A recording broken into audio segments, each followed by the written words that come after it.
This stream crossing is really part of a larger restoration effort throughout the Kennebago watershed. So we've replaced 8 undersized culverts with open bottom bridges, such as this one.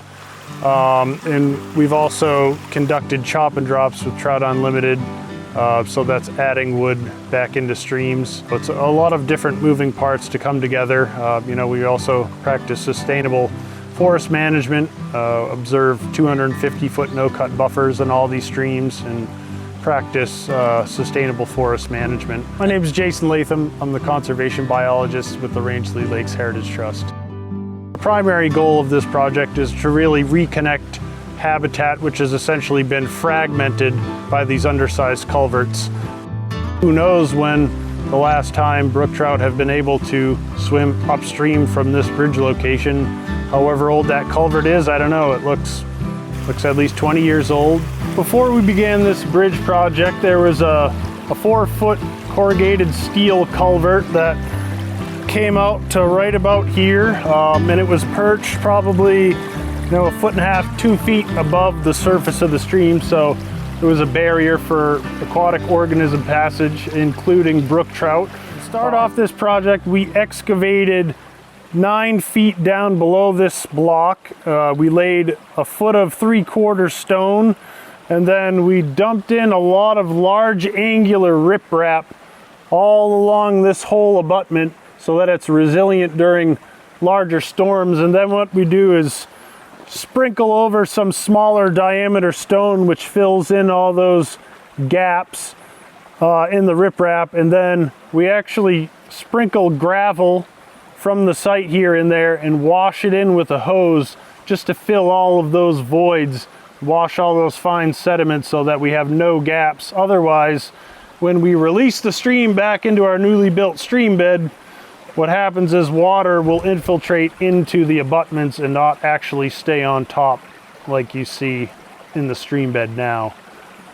We've put 4 courses of concrete materials up there to span the stream. We want 1.2 times the bank full width of the stream. So this is about a 10-foot stream. We went about 12 feet, and the idea is that we want to make this nice little wildlife shelf so other species going up and down the river can cross safely under the bridge, whether it's a turtle, a mink, or an otter. Another good reason to replace these crossings is they're vulnerable to washout, so they wash out frequently. And if you can picture this whole section of road right here in between these abutments washing out, that's introducing a whole lot of sediment downstream where we don't want it. And that has the potential to silt in spawning beds. So anytime you have sand, silt, clay, fine material, they have the potential to cover redds, fish nests, and essentially suffocate those eggs so they won't develop. So we've seen, 6 or 8 brook trout already go upstream of this bridge. Even though it might not look like much, it's just a small headwater tributary, but IF&W came here and helped us with fish removal from the work site, and they fished about a 30-yard section of stream and they removed 30 brook trout just in this short section. And the water temperature, it's almost July and it's right around 50 degrees, so good cold water, great habitat for brook trout, especially for nursery habitat, thermal refuge. So we know that roughly on average every 10 to 12 feet or so there should be a nice little step pool. So what we've done is excavated the stream bed. We've put these rocks in downstream of these upper rocks, and they're slightly lower in elevation, and the idea is that they'll anchor these rocks in place during any large storms. And you can see the water's running through all of these little crevices, so brook trout have 3 or 4 avenues right in this little pool to access upstream, and we've already seen several individual trout working their way up. The Kennebago and the Magalloway are 2 of our priority watersheds because they do have one of the highest probabilities of supporting self-sustaining wild brook trout populations into the future, despite worst case future temperature scenarios.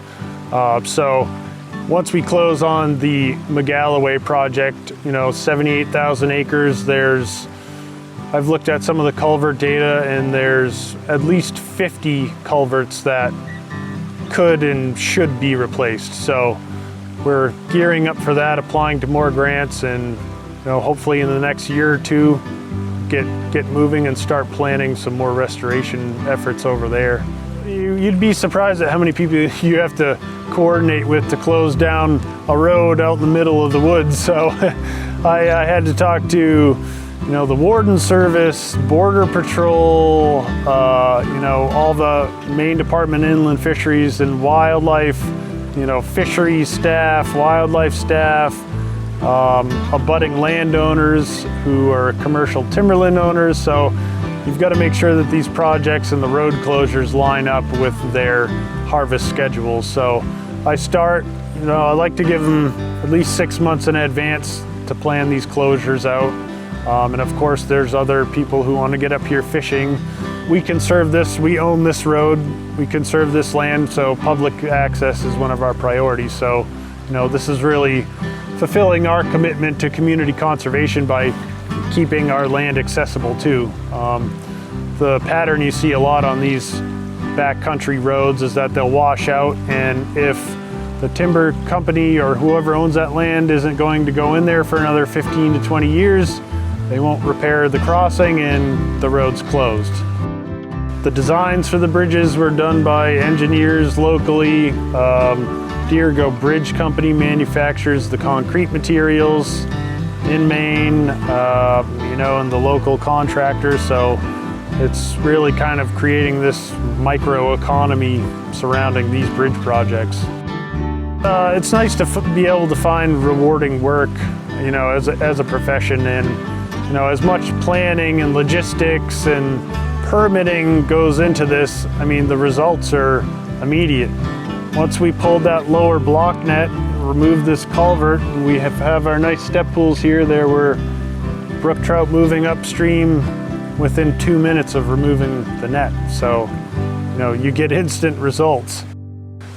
On a more personal note, I grew up brook trout fishing, so I've become fascinated with brook trout, and my daughter loves to brook trout fish, so it's a little more meaningful when some of the work that you're doing, you're basically providing opportunities for other generations in the future to experience the same things that I got to when I was a kid. Thank you for watching. For more exclusive video content, including short films, episodes, and features, be sure to click the subscribe button and look for us on social media at Explorer New England Films.